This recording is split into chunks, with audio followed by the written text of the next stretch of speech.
Kadambari silks లో కళ్యాణ కమనీయం సెల్ మార్చ్ 6 నుండి 19 వరకు ప్రతి 15,000 బ్రైడల్ సారీస్ కొనుగోలుపై ఒక గోల్డ్ కాయిన్.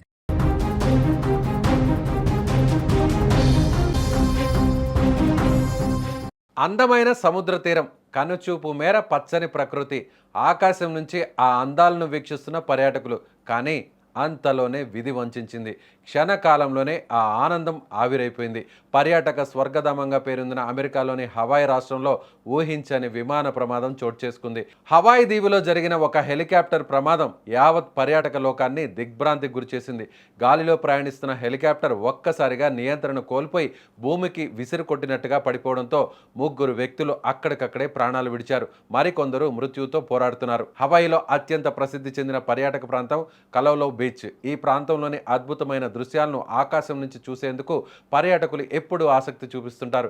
ఈ క్రమంలోనే ఎయిర్ బోర్న్ ఏవియేషన్ సంస్థకు చెందిన ఒక హెలికాప్టర్ పర్యాటకులతో కలిసి గాల్లోకి ఎగిరింది. ఆ సమయంలో హెలికాప్టర్ పైలట్తో పాటు నలుగురు ప్రయాణికులు అందులో ఉన్నారు. అంతా సవ్యంగా సాగుతుందనుకున్న సమయంలో కలౌలో బీచ్ సమీపానికి రాగానే హెలికాప్టర్ ఒక్కసారిగా అదుపు తప్పింది. పైలట్ దాన్ని నియంత్రించేందుకు ప్రయత్నించినప్పటికీ ఫలితం లేకపోయింది. వేగంగా వచ్చి భూమిని బలంగా ఢీకొట్టడంతో హెలికాప్టర్ నుజ్జునుజ్జైంది.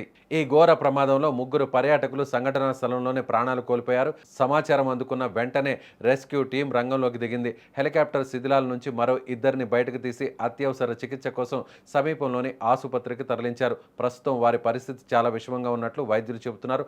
అసలు ఈ ప్రమాదం ఎలా జరిగింది అనే దానిపై ఇప్పుడు అనేక సందేహాలు వ్యక్తమవుతున్నాయి. హెలికాప్టర్లో ఏదైనా సాంకేతిక లోపం తలెత్తిందా, లేక సముద్ర తీరంలో అకస్మాత్తుగా మారిన వాతావరణ పరిస్థితులు దీనికి కారణమా అనే కోణంలో ఇప్పుడు అధికారులు లోతుగా దర్యాప్తు చేస్తున్నారు. సాధారణంగా పర్యాటక ప్రాంతాల్లో ఇలాంటి హెలికాప్టర్ రైడ్స్ చాలా కేర్ఫుల్గా నిర్వహిస్తారు. కానీ ఇలాంటి విషాదం జరగడం పర్యాటకులను భయాందోళనకు గురిచేస్తుంది.